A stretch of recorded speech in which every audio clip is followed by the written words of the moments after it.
Hello everyone, it's NADI, and welcome back to Fake Ass, the series where I review the fake up to the makeup that you love. And today we'll be testing out this fake ass Too Faced Chocolate Bonbons palette. As you marvelous people know, this is about the product, not the people behind it. Any tiff you may have with them, please cast it away because this is a channel of positive energy, okay?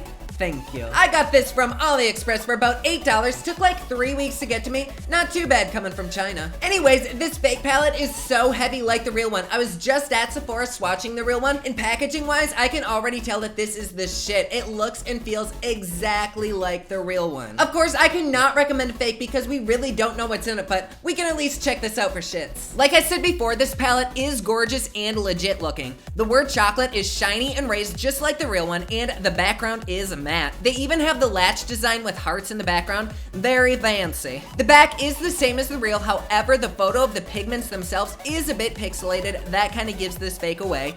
The ingredients continue to the sides, and on the end is the distribution info with the barcode. Sliding this hooker out, this palette still looks pretty damn amazing. It's metal and everything is raised, but the paint is kind of thinly put on, like the metal's showing through in some of the higher points. The back looks exactly the same. It even has a little message that says, discover a candy-coated confection of heart-shaped shadows infused with antioxidant-rich cocoa powders. Includes 16 matte and shimmer shades and delicious pops of colors, sugary brights, and beautiful go-to neutrals in the best-selling one-swipe formula, You Know and Heart. Includes our signature glamour guide with 3 looks to get you started. Glamour guide? Where's their glamour guide? Oh, there's a sneaky little pocket inside. Let's see what it is. Okay. Oh, so pretty. All right, let's see. Let's try bronzed chocolate. We'll recreate this look. It'll look exactly like that, I'm sure. Opening the palette up, the lid does have a magnetic close, which is very cool. There's a nice but dirty ass mirror inside, and the backing is kind of wonky, like it's shittily put on. Other than the one cracked pan, all the shades are intact. The colors are actually pretty good. Not as vibrant as the real, but that's to be expected. All the names are corrected, and surprisingly, everything is spelled correctly. Now, let's get to the moment we've all been waiting for and swatch these bitches. You guys know the song. Are you ready? It's swatching time. First, we'll go in with almond truffles and sprinkles. Almond truffles was really hard to pick up, and sprinkles was like powdery. I mean, they were both kind of powdery and just meh. Also, I am very sad that this palette doesn't smell at all like chocolate like the real one does. I wouldn't expect the fake to actually have cocoa in it, but a big part of me was hopeful. Instead, it just smells like soap, not even like a scented soap, just plain ass soap. Anyways, that was cashew and cotton candy, and they were both just not that good. But you never know, they might pick up really well on a brush. That's why we do both a swatch and a look. Next, we have molasses chip and malted. For some reason, mattes are always shit in these fake palettes, and the shimmers tend to be good, but honestly, this matte isn't half bad for a fake.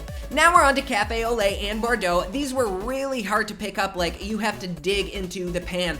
I ended up liking these two colors, but really they were both splotchy. On to Mocha and Black Currant. I was super excited to see Black Currant. I think that's the one I was most excited for, and it's actually really pretty. This with cotton candy or totally fetch would be totally awesome. Next is Dark Truffle and Pecan Praline. I mean, Pecan Praline is just like sitting on my skin. It didn't even spread out, but Dark Truffle seemed okay. I think using this palette was like using a subway station bathroom. It seems like a good idea until you actually get in there. Lastly, we have the final shadows, which are Totally Fetch and Earl Grey. As we know, shimmers are usually better with these fakes, but I guess not with this one. All I can say about these and most of these shadows is The last 2 pans have Satin Sheets and Divinity. Satin Sheets was super fluffy feeling, which is probably why it broke, but it looks like it would actually be a pretty highlighter. Divinity is just useless, but Satin Sheets, I'm feeling it. Now onto the look. The directions say to brush Satin Sheets from crease to brow. For some reason, to me, that meant rub it all over my fucking eye. Whatever though. Next, it says to buff Mocha into the crease and into the lower lash line, so of course I did that. Then it says to spread molasses chip all over the eyelid. To be honest, this really was becoming a nice, natural look, very subtle but pretty. And to deepen the crease, it said to take Bordeaux into the crease and drag it through the bottom lash. This really did help, but while I was smudging my lower lash, my eye started watering like crazy for some reason. I don't know if I touched the brush to my eyeball or what. I really don't know. I wanted the look to be a bit more glam, so I took more Bordeaux on a Morphe M433 brush and blended that into the crease. And honestly, I do really like the shades in here, but I wanted to try more of the shades, so next I'm adding dark truffle to the outer corner of my eye. Then to highlight my inner eye, I'm placing some cotton candy right there on the inner corner. And I'm also gonna put some black currant on the outer edge just because I wanted to test it for you, not because the look really needed it. Then just to use the color, I'm highlighting my inner eye even more with Totally Fetch. Now I'm just applying mascara to the bottom and top lashes, then adding falsies. Just a little tip in case you didn't know, always start your mascara on the bottom lash so that your top lash mascara isn't getting all over your eyelid trying to put on your bottom mascara. And here we are with the final look. It is okay. It's nothing that makes me go like, wow. I really liked it when I was following the directions on this, but then when I started adding the pinks and stuff to it, it just kind of went eh. But that's my own fault. To tell you the truth though, this fake palette is pretty good. No, it's not nearly as pigmented as the real one or as creamy or buttery, but